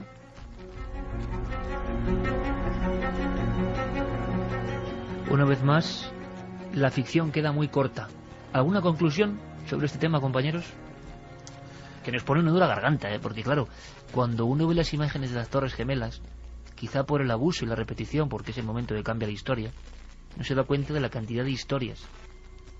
Mientras Jimeno estaba sin solución ahí abajo, ahí arriba bajaba un hombre, Ron Di Francesco. Vaya inicio y final, ¿eh? Pues sí. Y la verdad es que si he sacado, después de leer durante esta semana este libro, alguna conclusión. Sobre todo una conclusión de esa pregunta terrible, de por qué unos sí y otros no.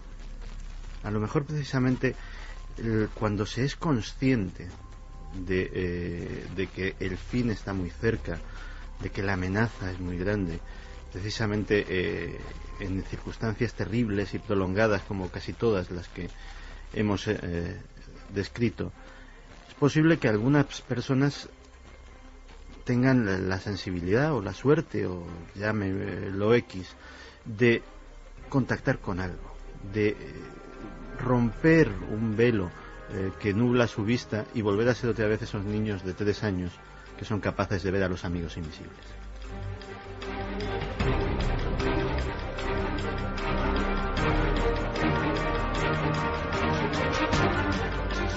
Yo lo que creo es que este hombre acaba de abrir aquí, bueno, pues un nuevo campo al misterio como hizo Raymond Moody. Vuelvo a repetirlo porque me parece fascinante. O sea, hemos pasado del Ángel de la Guarda clásico y algo que, fíjate, que todos los que estamos en el misterio, yo nunca lo había enfocado así, lo había pensado de esta manera. Y lo que me ha hecho reflexionar mucho cuando me he leído el libro, pues son un par de cosas. Lo primero es que realmente, lo comentábamos antes ahí fuera, cuando el descanso, ¿no? Pienso que muchas veces nuestro destino, que parece increíble, nuestro destino depende de nosotros mismos, de nuestra fe, de nuestra valentía, de nuestro honor, de nuestro coraje, de nuestra alma, pero que sí que ese destino depende de nosotros mismos, porque estoy convencido de que el que va a una batalla va diciendo me voy a morir, ese día muere, pero muchas veces cuando uno va con el ánimo de decir voy a sobrevivir, pero se te puede pasar ese momento y ese sutil destino conduciendo, como tanta gente que nos está mandando mail, en una guerra, en cualquier momento. Lo increíble es que al final ese destino que los dioses lo podemos marcar nosotros mismos. Cuando la mala suerte actúa, sería para hablar de otro fenómeno, ¿no? Cuando la terrible mala suerte actúa. ¿Tu conclusión, Carmen? Porque es muy emocionante estas historias, ¿eh? Mi conclusión es que hay algo o alguien Muchas veces yo creo que son esos familiares que ya no están con nosotros de manera física, pero sí en otro plano los que, no sé si inconsciente o subconscientemente, te hacen el seguir, el no tirar la toalla cuando estás en situaciones críticas, cuando estás a punto de morir. Es una fuerza, llamémoslo unos ángel de la guarda, otros Jesucristo, o otros lo identifiquemos con esos familiares que nos acompañan, pero creo que sí, que es una fuerza interior que nos hace superar muchas de esas barreras. Me gustaría parafrasear en esta historia que hemos abierto, como bien dice Juan G. Vallejo, una grieta nueva en el mundo del misterio, compilada, ordenada. Ahora hay que opinar, claro. Parafraseando a nuestro querido amigo el doctor Cabrera, ¿no?, que un día me dijo, no es cuestión de ser religioso, pero hay que tener fe. Fe en lo que uno quiera, pero fe. Fe significa creer a pesar de lo probable, a pesar de lo lógico. Fe en lo imposible en ocasiones, que es una creencia. Porque sin fe, simplemente, uno no puede vivir.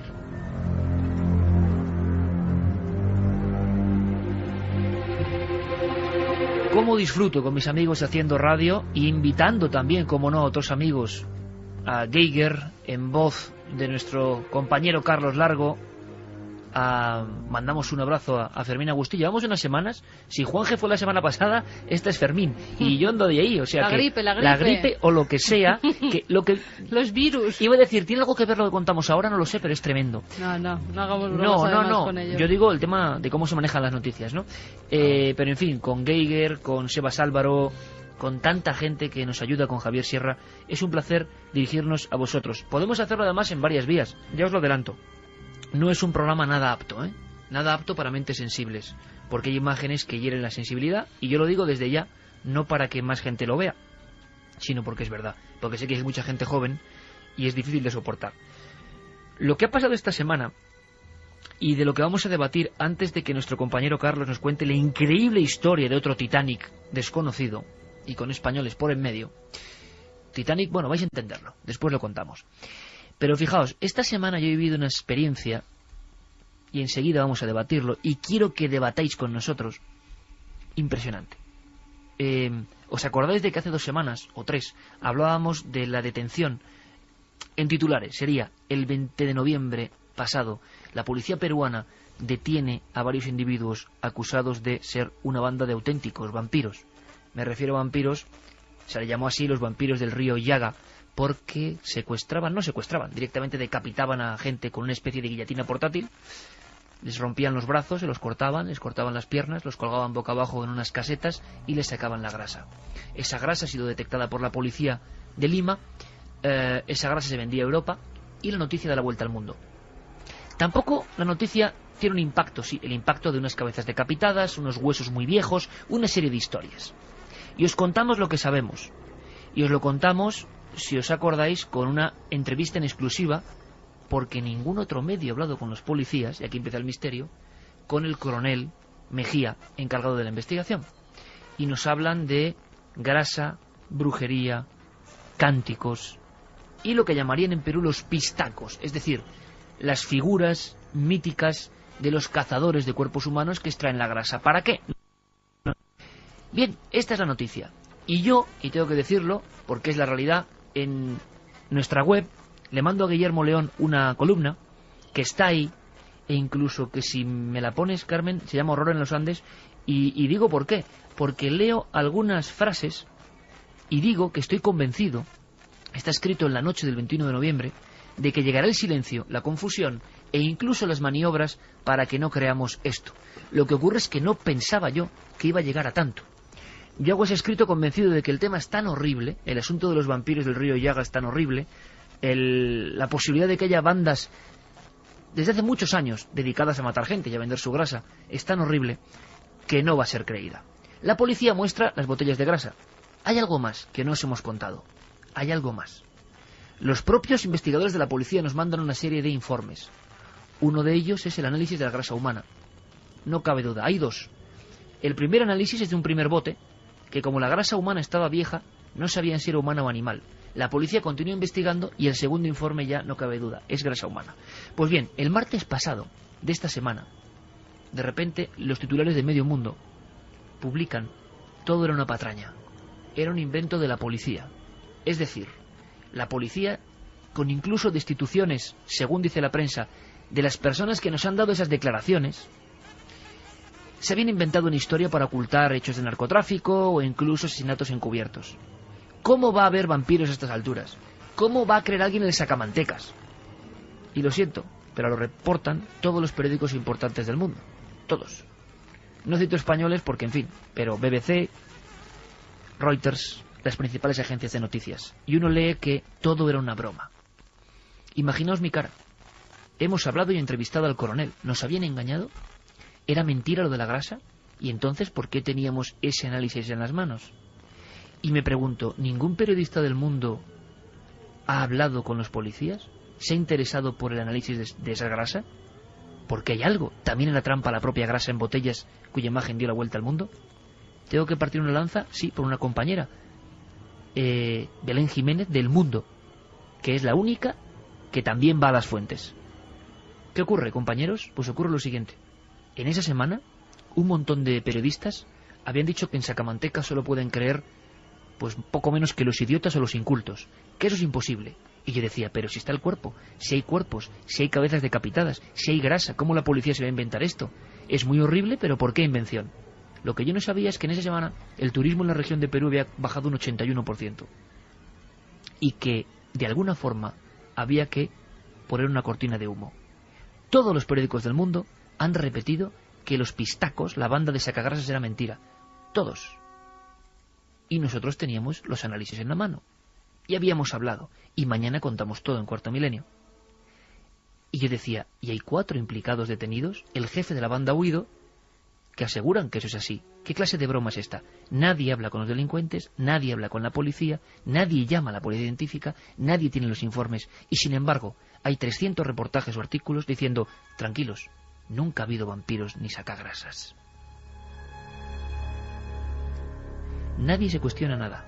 Las principales agencias dan esa información. Seguro que en Perú y otras partes respiran tranquilos. Claro, ¿quién va a creer en el hombre del saco, verdad?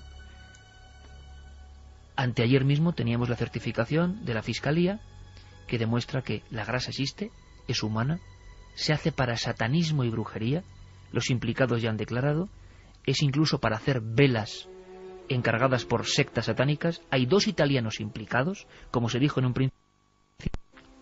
Y es más, el comandante que nos dio la información y que aparece si uno busca en internet en la noticia de prensa, no fue apartado de la investigación. Está directamente en el lugar de los hechos recabando más.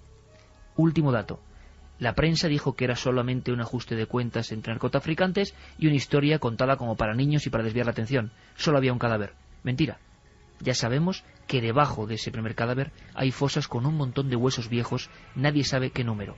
Los implicados, los vampiros de los Andes, dicen que llevan 30 años haciendo esto. Hoy sabemos que hace 20 años, en el barrio de Miraflores, Lima, en lo más granado de la capital, ya fueron detenidos 5 pistacos por comerciar con grasa humana. Con lo cual, amigos, ¿cómo os quedáis? Yo indignado. Indignado de la profesión, indignado de cómo es posible que un tema, porque parezca misterioso, ya todo el mundo salte sobre él, indignado de esta campaña de humo que quizá tiene el turismo y la economía por encima de la vida y de la muerte, como campaña. Yo creo que no es el gobierno peruano a nivel turístico, quizás la región sí, pero es la idiotización de la sociedad, con perdona que te lo diga, y de los medios de comunicación, que dicen enseguida de, pero ¿cómo va a ser verdad que unos tipos con una guillotina que se lanza y tal pueden? Y enseguida no sé de dónde surge el rumor, porque lo publican en todos los periódicos del mundo, o sea, y a través de grandes agencias que se supone que es las que nos dan la información día a día, la que consumimos, y además de temas muy trascendentes, la que dicen, no, esto es una tontería y una chorrada, y ¿qué va a pasar en la selva? ¿Poner narcotraficantes o tiros o cosas así? Sobre todo que la gente esté tranquila, claro, que no sea algo tan oscuro y tan horrible, ¿no? Claro, pero ¿cómo es posible que haya 60 desaparecidos en la región y todo esto?